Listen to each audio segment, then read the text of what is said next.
ఈ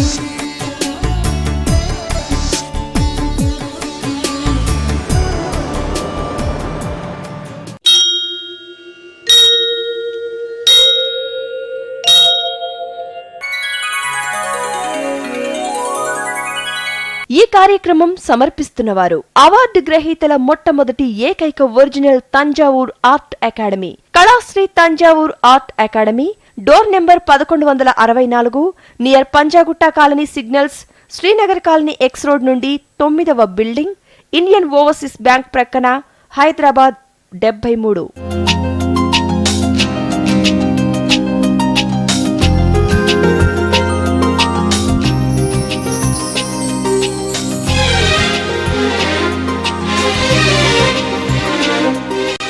అనంత విశ్వంలో అంతటా తానే ఆవరించి ఉన్నది నిరాకార నిర్గుణ సంపన్నమైన ఆ పరబ్రహ్మ స్వరూపమే. మహాయోగులకు దివ్య తేజోమయ మండల రాశిగా, అవధూతలకు సిద్ధపురుషులకు తమ తమ ధ్యానంలో దేవి దేవతల రూపంతో, భక్తులకు అభయహస్త ప్రదాతలుగా, ఆరాధ్య దైవాలుగా దర్శనమిస్తున్నది పరమాత్మ అని కూడా పిలువబడే ఆ పరబ్రహ్మ స్వరూపమే. కానీ సామాన్యులకు ఇలాంటి దైవ దర్శనాలు కానీ, లేదా కనీసం దైవ స్వరూపాన్ని కూడా ఊహించుకోవటం దుర్లభంగా ఉండేది. ఇది ఒకప్పటి మాట. ఇలాంటి స్థితిలో మొట్టమొదటిగా సామాన్య ప్రజలకు దైవ స్వరూపాన్ని దర్శింపచేసిన దైవాంశ కళ చిత్రకళ. దైవానికి రూపాన్ని ఇచ్చినవాడు చిత్రకారుడే. దేవీ దేవతల ఆకృతులను ఊహించి ఆయా చిత్రాల రూపకల్పనకు శ్రీకారం చుట్టిన అనాది చిత్రకారునికి యావత్ మానవ జాతి అవశ్యంగా రుణపడి ఉంటుంది. ఇలాంటి అద్భుతమైన కళను వంశ పరంపర వృత్తిగా స్వీకరించింది ఓ కుటుంబం. ఈ కుటుంబంలోని వారే కళాశ్రీ కేశవులు. చందమామ మరెన్నో సుప్రసిద్ధ మాసపత్రికలలో కేశవన్ అనే కలం పేరుతో చిరకాలం పనిచేసి ఎంతో ప్రఖ్యాతి పొందిన ప్రముఖ చిత్రకారుడు కేశవులు. తనకు వచ్చిన జాతీయ అవార్డు కళాశ్రీ ఇంటి పేరుగా మారి కళాశ్రీ కేశవ్గా సుప్రసిద్ధులయ్యారు. తెలుగు చిత్రకళ ఆణిముత్యం కళాశ్రీ కేశవన్. పుట్టింది చిత్తూరు. వీరి తల్లిదండ్రులైన శ్రీ గురుస్వామి, శ్రీమతి చెన్నమ్మలే కాక వీరి తాత ముత్తాతలు కూడా ప్రముఖ చిత్రకారులే కావటం, అంతేకాక వీరి సంతానం కూడా ప్రముఖమైన చిత్రకారులే కావటం మరింత విశేషం. 40 సంవత్సరాలు చెన్నైని నివాసంగా చేసుకుని 2000 సంవత్సరంలో హైదరాబాద్లో స్థిరపడ్డారు. హైదరాబాద్ అమీర్పేట్ పంజాగుట్ట కాలనీ క్రాస్ రోడ్స్లో కళాశ్రీ అనే పేరుతో వెలిసిన కళా నిలయం అరుదైన కళాఖండాలకు, అద్భుత తంజావూరు తైలవర్ణ చిత్రాలకు నెలవై ఆధ్యాత్మిక లోకంగా అలరారుతున్నది. కళాశ్రీ కళా నిలయం నుండి తరలిన ఆరుదైన దేవీదేవత విగ్రహమూర్తులు, స్వర్ణ ఆభరణాలు, నవరత్నాలను పొదిగిన తంజావూరు తైలవర్ణ చిత్రాలు నేడు తెలుగు నేల అంతటా దేవాలయాలలోనూ మరెందరో గృహాలలోనూ కొలువు తీరి ఉన్నాయి. ఇలాంటివి గుడిలోనూ గృహంలోనూ ఉండటం ఎంతో శుభప్రదం. వ్యక్తి లేదా కుటుంబం వారి వారి సాముద్రిక శాస్త్రం, సంఖ్యాశాస్త్రం, రత్నశాస్త్ర, సప్తవర్ణ శాస్త్ర, నాడి శాస్త్రాలను పొందుపరిచి అసలైన తంజావూరు చిత్రాలను బ్రహ్మీ ముహూర్తంలో స్వయంగా రూపొందించి వాటికి నవరత్న ఖచ్చిత స్వర్ణాభరణాలు అమర్చి కోరిన వారికి అందచేయటం కళాశ్రీ కేశవన్ గారి ప్రత్యేకత. చిన్ననాటి నుండి తంజావూరు తైలవర్ణ చిత్రకళలను ఉచ్ఛ్వాస నిశ్వాస చేసుకుని సుప్రసిద్ధ కళాకారుడిగా రాణిస్తూ తంజావూరు తైలవర్ణ చిత్రకళను విశ్వవ్యాపితం చేస్తూ ఎన్నో సన్మానాలు, సత్కారాలు అందుకున్న అతి విశిష్ట చిత్ర కళాకారుడు కళాశ్రీ కేశవన్.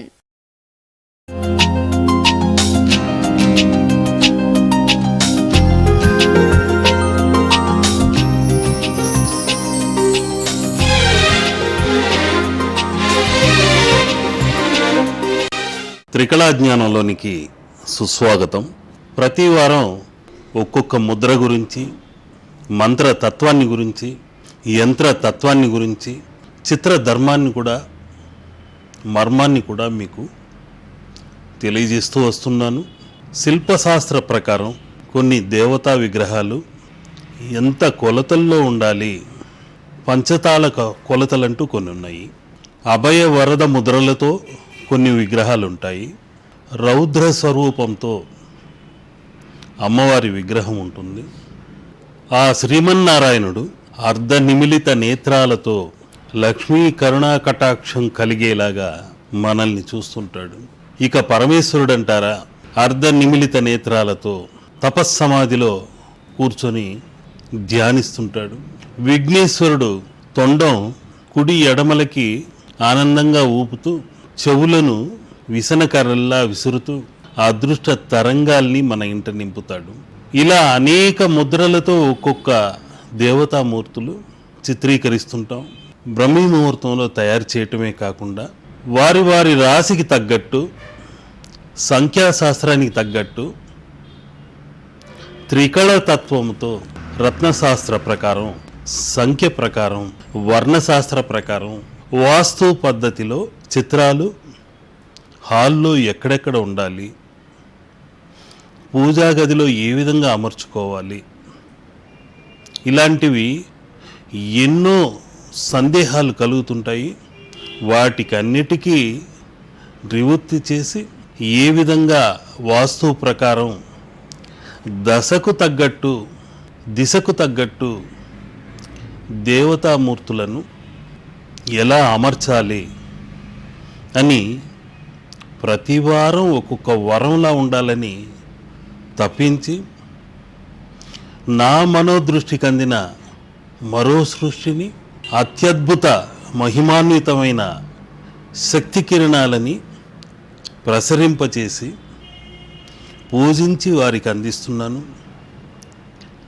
తీసుకున్న వారికి కొంగు బంగారమై వారి ఇంట సకల ఐశ్వర్యాలతో అదృష్టపు పంట పండుతుంది, పండి తీరాలి. అదే నా తపన, తపస్సు.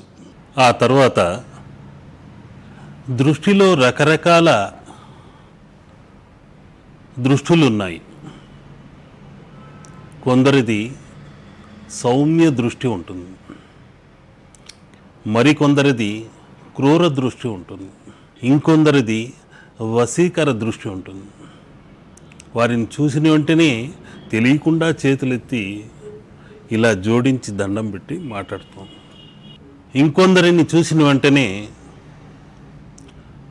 చిరాగ్గా మొహం పెట్టి మాట్లాడుతుంటారు, కనుబొమ్మలు చిట్లించి మాట్లాడుతుంటారు. వారి ముఖ కవళికలు చూపును బట్టి మారిపోతుంటుంది. కుజరేఖ ఇక్కడ వక్రంగా ఏర్పడి, శనిరేఖ మడతపడి, శుక్రరేఖలు వక్రీకరిస్తాయి. ముఖ కవళికల్లో ఫేస్ రీడింగ్ని బట్టి ఒక వ్యక్తి యొక్క ఆలోచన విధానాన్ని గురించి సునాయాసంగా చెప్పవచ్చు. కొందరు ప్రతిదాన్ని సీరియస్గా తీసుకొని కనుబొమ్మలు చిట్లించి నిశితంగా ఇలా కంటి చివరి నుండి చూసి మాట్లాడుతుంటారు. ఇంకొందరు కింది చూపులు చూస్తూ ఇలా బిక్కుబిక్కుమంటూ మాట్లాడుతుంటారు. ఏం మాట్లాడితే ఏం ముంచుకొస్తుందో ఏమో అన్న పద్ధతిలో ఉంటారు. ఇంకొందరు సూటిగా గుచ్చి చూస్తుంటారు. అవునా, ఇంకేదైనా చెప్పదలుచుకున్నారా, చెప్పేయండి అన్న ఆతృత వాళ్ళలో ఉంటుంది. ఇలా దృష్టి దోషాల్లో రకరకాల దోషాలు ఉన్నాయి, అర్థాలు ఉన్నాయి, పరమార్థాలు ఉన్నాయి. ఆ దృష్టి తత్వము త్రికోణ తత్వమై, సర్ప శాపమై, వింటి నుండి వెలువడ్డ బాణంలా వచ్చి వాయు తరంగాలలో నుండి మన మనో అంతరంగంలోకి గుచ్చుకుంటుంది. అప్పుడు ఎవరో ఒళ్ళంతా పిండి చేసినట్లు, కొట్టి పడేసినట్లు, నీరసంగా నిస్పృహగా అనిపిస్తుంది. కళ్ళు ఎర్రబడిపోతాయి. కళ్ళు చిట్లించి మాట్లాడటమే కాదు, నొసలు చిట్లించి మాట్లాడుతుంటారు. ఇలా దృష్టి మనిషి యొక్క ఆలోచన తరంగాల్ని బట్టి మారుతుంటుంది. ఎందుకంటే మనిషి శరీరమే ఒక విద్యుత్ కేంద్రం లాంటిది. ఉత్పాదన విసర్జన నిత్యం జరుగుతూనే ఉంటుంది. అది అందరికీ తెలిసిన సత్యం. అది ఆ ఉత్పాదన జరిగినప్పుడు క్రూరంగా ఆలోచించి మన వైపు వారు చూసినప్పుడు వారి నుండి ఆ విద్యుత్ తరంగాలు త్రికోణ తత్వంతో లక్షల సంఖ్యలో వచ్చి మనకు తగులుతుంటాయి. ఆ త్రికోణ బాణాలు మహాశక్తివంతమైనవి, సర్పరూపంతో ఉంటాయి. అవి అతి సూక్ష్మంగా ఉంటాయి. ఈ దృష్టిదోష కిరణాలు అంత బలంగా ఎలా మన శరీరాన్ని చొచ్చుకెళ్తాయి? మనం ఒక శరీరాన్ని హాస్పిటల్కి వెళ్ళి ఎక్స్రే తీయించామనుకోండి, కండరాల్ని అగమ్య గోచారంగా చేసి కెమెరా లోపలనున్న అవయవ తత్వాన్ని ఫోటో తీసి చూపిస్తుంది. ఎముకలు విరిగినాయా లేదా అని కూడా తెలుపుతుంది. అదేవిధంగా మన ఎక్స్రే దృష్టి దోషాలు అగమ్య గోచారంగా ఉంటుంది. అతి సూక్ష్మంగా కంటికి కనిపించని తత్వంతో శరీరంలోకి ప్రవేశిస్తాయి. దాన్నే దృష్టి దోషం అంటారు. దాన్నే సర్పఛాయ అంటారు. అటువంటి సర్పఛాయ ఇంట్లోనికి రానివ్వకుండా ఉండాలంటే ఏం చెయ్యాలి? ఎందరో మహానుభావులు వేదకాలం నుండి ఆ దృష్టి దోష నివారణకి ఎన్నెన్నో రెమెడీస్ చెప్పుకుంటూ వస్తున్నారు. ఇప్పటికీ అది ఆచరిస్తున్నాం. ఎర్ర నీళ్లతో దృష్టి తీయడం, కర్పూరంతో తీయటం, చీపురు పుల్లలను వెలిగించి దిగతీయటం, అవి చిటపట పేలుతూ మండుతుంటే అబ్బా ఎంత దిష్టి తగిలిందో అనుకుంటుంటారు. చివరికి బిడ్డ ఆవులించినా కూడా అమ్మో దిష్టి తగిలిందండి, అనవసరంగా బయటికి తీసుకెళ్ళాం, పక్కింటి వారి దిష్టి తగిలింటుంది అని కంగారు పడిపోతుంటారు. మరీ ఎక్కువగా ఆ దిష్టి గురించే ఆలోచిస్తుంటే మన దిష్టి తరంగాలు కూడా బిడ్డను బాధిస్తాయి. ఏదైనా మితంగా ఉంటేనే హితం. ప్రతిదాన్ని ఎక్కువ ఆలోచించి దాన్ని నెత్తిన పెట్టుకున్నాం అనుకోండి, అది మహాభారమై అనుమానం పెనుభూతమై భుజాలనెక్కి కూర్చుంటుంది. దాన్ని మోయలేరు.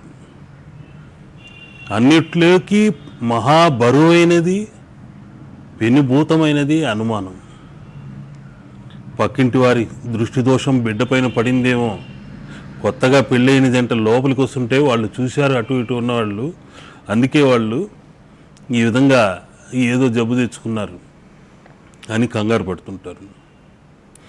వెంటనే 1కి 4 సార్లు దిష్టి తీసేస్తుంటారు.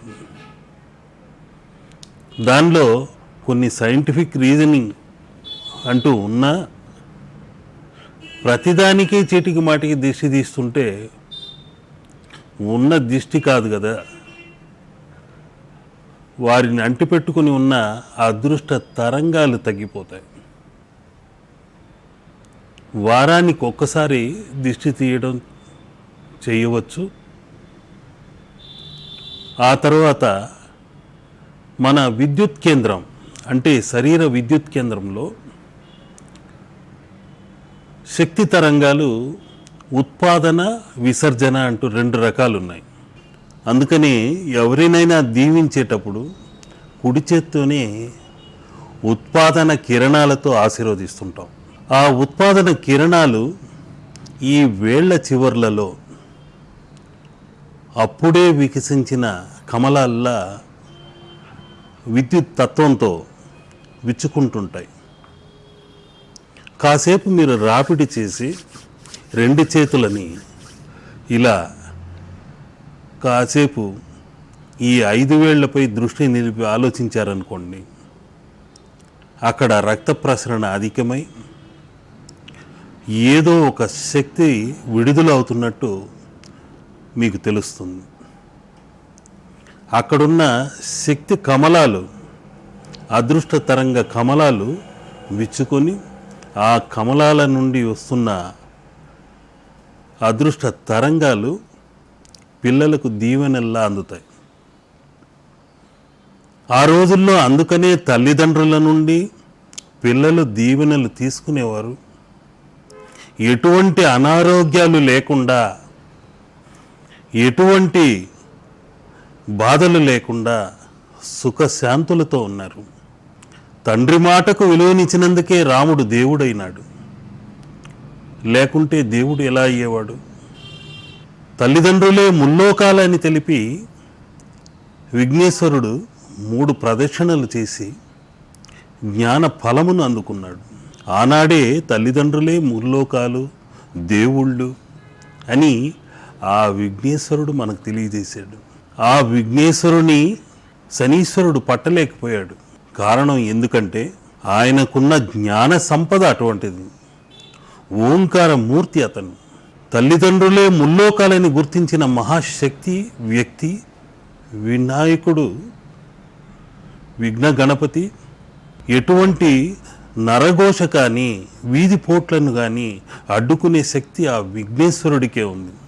అందుకని వాస్తు ఉర్లీ గణపతులు అని ఈ విధమైన ఉర్లీ గణపతులను నీటిలో ఉంచి ఆ గణపతులకు నువ్వుల నూనె రాసి కాస్త కల్లుపు లాంటిది చిటికెడు ఉప్పు వేసి శనివారం తీసేస్తుంటే ఇంట్లోకి ఎటువంటి నరఘోష కానీ దృష్టి దోషం కానీ దరిచేరదు. అంతేకాకుండా ఈయన ముందు నుండి వస్తున్న నెగటివ్ ఎనర్జీని తొండంతో తిప్పి విసిరి పారేస్తుంటాడు. వెనక నుండి దురదృష్ట తరంగాలు వచ్చినా, నరఘోష లాంటిది వచ్చినా ఒక్క హనుమంతుడు మాత్రం తోకతో తిప్పి విసిరి కొడుతుంటాడు. ఆ శనీశ్వరుడు వీరిద్దరిని మాత్రం పట్టలేకపోయాడు. అటువంటి మహాశక్తివంతులు బ్రహ్మచారులు విఘ్నేశ్వరుడు, ఆ తర్వాత హనుమంతుడు. ఆ విఘ్న వినాయకుడు ఆవిర్భవించడానికి ముఖ్యమైన కారణం భూతత్వము. ఆ భూమి, మనం ఉంటున్న భూమి వినాయకుడి తత్వం. 4 రోడ్లు కలిసే చోట మట్టిని తీసుకొచ్చి, అందుకనే ఎలాంటి విఘ్నాలు, నరఘోష, దృష్టి దోషము ఇవన్నీ తొలగిపోవాలంటే ఇదొక్కటే ముఖ్యమైన మార్గము. చేతికి అందిన మట్టి ఒకటే చాలని ఒక తల్లి బిడ్డకు ఇలా దిష్టి తీసి నడి రోడ్డున పడేస్తుంది. ఆమె తీసిన దిష్టి దెబ్బతో ఆ దోషమంతా పటాపంచలైపోతుంది. ఆమె యొక్క తరంగాలు ఇలా తిప్పినప్పుడే వలయాలై సుడులు తిరుగుకుంటూ బయటకు వచ్చి వీధిన పడకపోతుంది. ఎటువంటి దృష్టి దోషాన్నైనా తొలగించే తత్వానికి చిత్రాల ద్వారా కీర్తిముఖుడిని మాత్రం ముఖ్యంగా నేను చిత్రిస్తుంటాను. వారు ఆ ఇంట్లో పెట్టిన వెంటనే ఆ కీర్తిముఖుడి యొక్క ముఖం సింహముఖంలా ఉంటుంది. అగ్నిశిఖతో, పదునైన కోరలతో మహోగ్రంగా చూస్తుంటాడు. ఆ పరమేశ్వరుడి ముఖం నుండి ఆవిర్భవించిన మరో ఉగ్రరూపం అది. రాహు ఛాయని మింగడానికి ప్రయత్నించిన మహోగ్ర శక్తి అటి. ఆ శక్తి తత్వాన్ని ఒక్కొక్క చిత్రానికి చిత్రించి ఓం కీర్తిముఖాయ నమః అంటూ ప్రార్థించి, ఈ చిత్రం ఉన్న చోట రాహుదోషాలు కానీ, శని ఛాయలు కానీ, ఎలాంటి సర్పదోషాలంటూ ప్రవేశించకూడదు అని ప్రార్థించి పూజించి వారికి ఇస్తుంటాను. తప్పనిసరిగా మంచి సంకల్పంతో మీరు తీసుకెళ్ళి హాల్లో కానివ్వండి, పూజా గదుల్లో కానివ్వండి అలంకరించండి. ఎలాంటి సర్పదోష ఛాయలు కానీ, దృష్టి దోషం కానీ, నరఘోష కానివ్వండి, వీధి పోటులు కూడా కానివ్వండి, అటువంటి వాటికన్నిటికీ అత్యద్భుతమైన నివారణ కలిగించేది కీర్తిముఖుడు ఒకడు. అందుకని మా తండ్రి గారు చిన్నప్పుడు నాకు ఈ ఉపదేశం చేస్తూ ఆ కీర్తిముఖుడిని ఏదో సింహం బొమ్మ గీస్తున్నట్టు ఊహించుకోకూడదు. ఓం కీర్తిముఖాయ నమః. రౌద్రంగా మహోగ్రంగా చూస్తున్న ఆ కళ్ళల్లో ఒక విధమైన సంతోషకరమైన అభయం కనిపించాలి అని నన్ను చిన్న వయసులో ఒక్కొక్క గుడికి తీసుకెళ్ళి అక్కడున్న కీర్తిముఖుడిని చూపించి, ఆ కీర్తిముఖుడు కళ్ళు ఎలా ఉన్నాయో చూడు, రౌద్రంగా ఉన్నాయా, ఆ రౌద్రంలో ఆనందం కనిపిస్తుందా, ఆ ఎర్రటి చారలు ఎలా ఉన్నాయి, పదునైన కోరలు ఎలా ఉన్నాయి, ఆ సింహతత్వమైన కీర్తిముఖుడిని చూస్తున్న కొద్దీ ఆనందం ఎక్కువై మహోగ్రంతో శివతాండవం చేస్తున్న తత్వం కనిపించడం లేదా అని చెప్పేవాడు. ఆయన సిద్ధయోగి కాబట్టి ఆయనకు అలాగా ఆ రోజుల్లో కనిపించేది. నాకేమో చిన్న వయసు, నేను అవునని తల ఊపేవాడిని. అవునవును, రౌద్రంగా ఉన్నా కొద్దిగా నవ్వుతున్నట్టు కనిపిస్తుంది అనేవాడిని. మెల్లమెల్లగా కొన్ని రోజులకి చిత్రాలని అన్ని గుళ్ళలోకి వెళ్ళిపోయి శిల్పశాస్త్రాన్ని అభ్యాసం చేస్తూ ఆ కీర్తిముఖుడిని దర్శించినప్పుడల్లా మా తండ్రి గారు చెప్పిన మాటలు నన్ను ఉత్తేజపరిచేవి. ఏదో పలకరించి అభయమిస్తున్నట్లు కనిపించేది. అంత రౌద్రమూర్తి ఆనందంతో అభయమిస్తున్నట్లే అనిపించేది. నాలోని చెడు దోషాలన్నిటినీ ఆయన తీసేసినట్లు అనిపించేది. ఆ తత్వం వల్లనో ఏమో మరి